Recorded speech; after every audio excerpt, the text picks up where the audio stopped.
I suppose you had reservations when Mr. Rudd decided that he would form a public corporation for the internet to provide an internet service across Australia.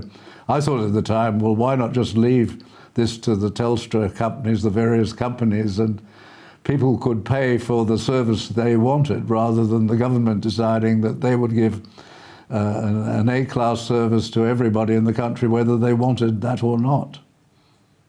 And didn't that go well? We spent, what, $80 billion, and we have a system now, a national broadband system, which is probably worth about $10 billion.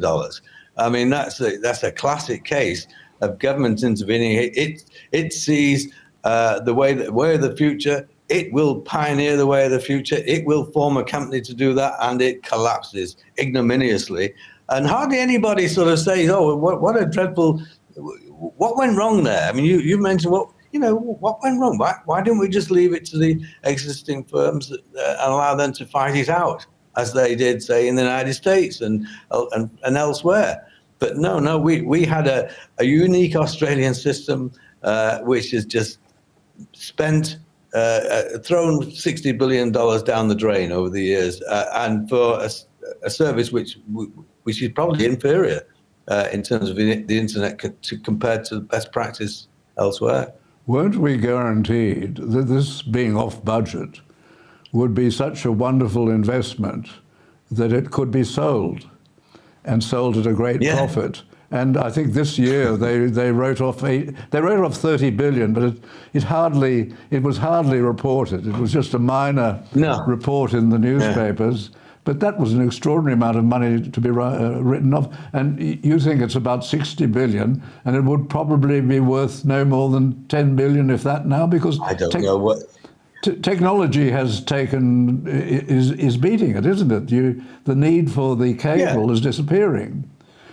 I know where I live, where Sky comes over a cable, they're about to close that down, and that won't be available anymore. And Sky is going on to the internet, and it'll be received like everything else seems to be being received now. So we didn't need that. It's an object lesson in why governments shouldn't do things like that. A, they're going to pad the workforce, unfortunately, and B, they're going to look at some enticing technology, throw all their money into that, and it may or may not prevail. And in this case, it didn't prevail. Senator Conroy, if I remember rightly, had this idea, and he managed to get an appointment to be with Kevin Rudd, the Prime Minister, on the prime ministerial aircraft. And he wrote these. He drew them on the cards, the things that you put your beer and wine on. He drew the scheme on that, and that apparently was the origin of this brilliant idea, which we are now paying for an extraordinary amount of money, and a very foolish idea indeed, because it should have just been left to the companies, shouldn't it?